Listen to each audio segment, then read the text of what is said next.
आज सोने चांदी की कीमतों में हल्की गिरावट दर्ज की गई। 24 कैरेट सोना 72,300 रुपये प्रति 10 ग्राम और चांदी 88,400 प्रति किलो रही। विशेषज्ञों का कहना है कि निवेशकों को फिलहाल सतर्क रहना चाहिए। शिक्षा मंत्रालय ने देश भर के सरकारी स्कूलों में डिजिटल क्लासरूम शुरू करने की योजना बनाई है। इससे ग्रामीण छात्रों को भी ऑनलाइन शिक्षा की सुविधा मिलेगी। पायलट प्रोजेक्ट अगले महीने से लागू किया जाएगा।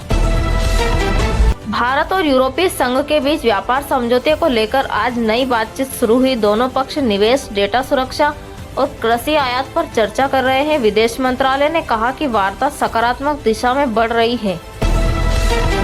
मौसम विभाग ने बिहार, झारखंड और ओडिशा में भारी बारिश की चेतावनी जारी की है। दिल्ली और उत्तर भारत में तापमान में गिरावट शुरू हो गई है। आगामी 3 दिनों तक ठंडी हवाएं चलने की संभावना जताई गई है।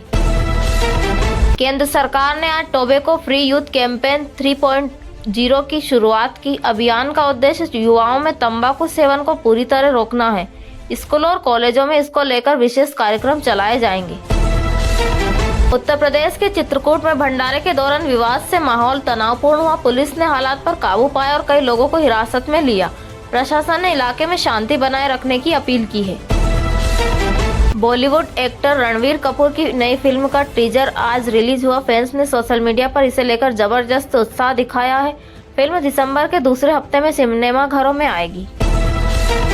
राहुल गांधी और तेजस्वी यादव ने बिहार में साझा रैली की। जनता का बड़ा जमावड़ा रहा। दोनों नेताओं ने रोजगार और शिक्षा को मुख्य चुनावी मुद्दा बताया।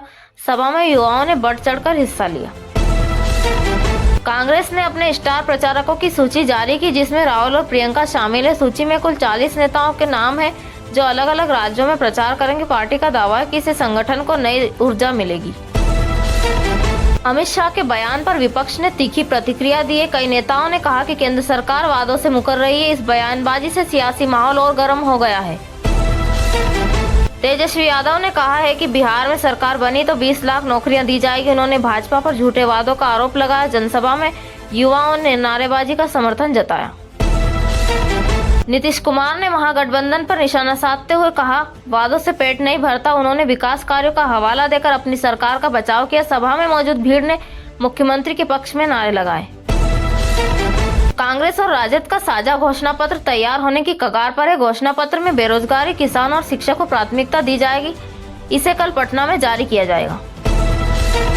भाजपा ने आज अपने चुनावी अभियान की नई रणनीति पेश की। अब हर विधानसभा क्षेत्र में विकास संवाद कार्यक्रम चलाया जाएगा। केंद्रीय नेता लगातार दौरे कर रहे हैं। अखिलेश यादव ने योगी सरकार पर हमला बोलते हुए कहा, विकास केवल विज्ञापनों में दिखता है। उन्होंने यूपी के किसानों की हालत पर सवाल उठाया। सभा में सपा समर्थकों की बड़ी भीड़ जुटी।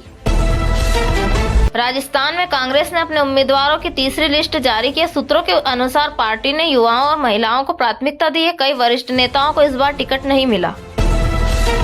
महाराष्ट्र में उद्धव ठाकरे ने मोदी सरकार पर तीखा हमला किया। उन्होंने कहा कि देश में लोकशाही नहीं, डरशाही चल रही है। सभा में उन्होंने जनता से विपक्ष को मजबूत करने की अपील की। केंद्रीय गृह मंत्री अमित शाह ने कहा, देश में स्थिर सरकार के बिना विकास असंभव है। उन्होंने विपक्ष पर केवल आलोचना की राजनीति करने का आरोप लगाया। सभा में उन्होंने लोकसभा चुनाव की तैयारी का भी संकेत दिया। दिल्ली में अरविंद केजरीवाल ने कहा कि भ्रष्टाचार खत्म करना अब हमारी प्राथमिकता है। उन्होंने कहा कि शिक्षा और स्वास्थ्य मॉडल पूरे देश में लागू होंगे। सभा में उन्होंने दिल्ली वासियों का धन्यवाद दिया।